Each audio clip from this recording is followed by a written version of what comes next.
कुछ घंटों के भीतर एक साथ 4 देशों की धरती कांपी है। नेपाल, भारत, पाकिस्तान, तिब्बत। जब आप सो रहे थे तब इन चारों जगहों पर जोरदार भूकंप आया। अंधेरी रात में धरती कांप गई। नींद में सोए लोग जाग गए। बिहार से लेकर बंगाल तक इस भूकंप के झटके महसूस हुए। फिलहाल इस भूकंप से किसी के नुकसान की कोई खबर नहीं है। नेपाल में देर रात ही 2 बार भूकंप के झटके महसूस हुए, जबकि पाकिस्तान और तिब्बत में सुबह के वक्त भूकंप आया। बिहार के मुजफ्फरपुर, पटना समेत कई जिलों में भूकंप से जो इलाके हैं वो दहल गए। सबसे पहले नेपाल के भूकंप को जानते हैं। नेपाल में शुक्रवार तड़के कहें या गुरुवार देर रात 2 बार भूकंप के झटके महसूस हुए। पहला भूकंप देर रात 2:30 बजे के आसपास आया, दूसरा 2:51 पर। नेशनल सेंटर फॉर सिस्मोलॉजी के मुताबिक पहले भूकंप का केंद्र नेपाल के बागमती प्रांत था। यहां देर रात 2:36 पर भूकंप के झटके महसूस हुए। इसकी तीव्रता 5.5 थी। ये जगह बिहार के मुजफ्फरपुर से करीब 189 किलोमीटर दूर है।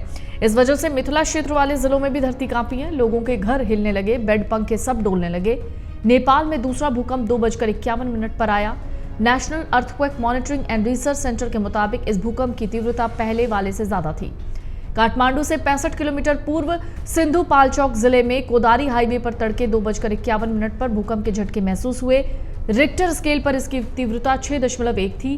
भूकंप के झटके काठमांडू घाटी और उसके आसपास के इलाकों में थे।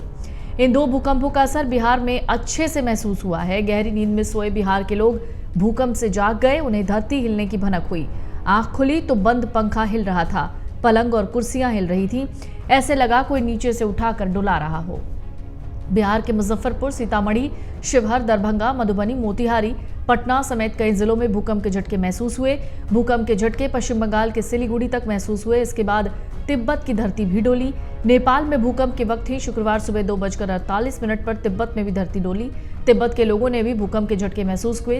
तिब्बत में आए इस भूकंप की तीव्रता रिक्टर स्केल पर 4.1 थी। इस भूकंप के झटके के बाद यहाँ के लोग खौफ में हैं। बीते दिनों यहाँ भूकंप से तबाही हुई थी।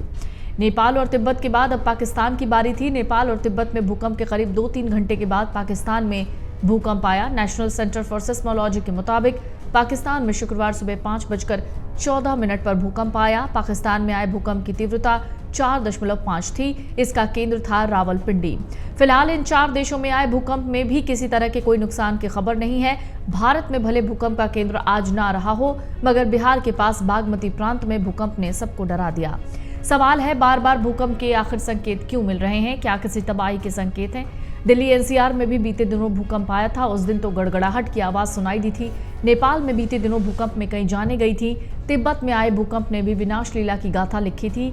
जिस तरह से बार बार धरती डोल रही है, लोग डरे सहमे हैं। सबके मन में सवाल है, क्या कोई बड़ी तबाही आ रही है? नेपाल दुनिया के सबसे सक्रिय भूकंपीय क्षेत्रों में से एक है। नेपाल भूकंपीय क्षेत्र 4 और 5 में आता है, इसलिए यहाँ के कई इलाकों में भूकंप का खतरा लगातार रहता है। साल 2015 में आए 7.8 तीव्रता के भूकंप में यहाँ 9,000 से ज्यादा लोग मारे गए। इसमें 10 लाख से ज्यादा इमारतें क्षतिग्रस्त हो गई थीं। इस इतिहास को देखते हुए मध्यम तीव्रता के भूकंप भी आफ्टर शॉक्स और दीर्घकालिक क्षति की चिंता पैदा करते हैं। भूकंप वैज्ञानिकों के मुताबिक हमारी धरती की सतह मुख्य रूप से 7 बड़ी और कई छोटी छोटी टेक्टोनिक प्लेट्स से बनी है। ये प्लेट्स लगातार हरकत करती हैं, अक्सर आपस में टकरा जाती हैं। इससे इनके कोने मुड़ जाते हैं। इस टक्कर के वजह से और अत्यधिक दबाव के कारण जो है वो भूकंप आता है और ये प्लेट्स टूट भी सकती हैं। ऐसे में नीचे से निकली ऊर्जा बाहर की ओर फैलती है और बाहर की ओर फैलने का रास्ता ढूंढती है। यही ऊर्जा जब जमीन के अंदर से बाहर आती है तो भूकंप आता है। बार बार सवाल पूछे जाते हैं, भूकंप के आने पर क्या किया जाए? तो संयम बनाए रखिए। हाई राइज बिल्डिंग में रहते हैं तो दूसरे फ्लोर पर हैं अगर आप, तो पहले तुरंत बाहर निकल जाइए। लिफ्ट का प्रयोग मत कीजिए। सीढ़ी से जाइए, खुले स्थान पर जाइए। बंद दरवाजों के भीतर हैं किसी कमरे में तो इमारत के बीच में कहीं दीवार के सहारे खड़े हो जाइए। किसी टेबल या डेस्क या बेड के नीचे चले जाइए। खिड़कियों और बाहर खुलने वाले दरवाजों से दूर रहें। बड़े आइटम्स जैसे कैबिनेट, अलमारी, फ्रिज वगैरह से दूर रहें।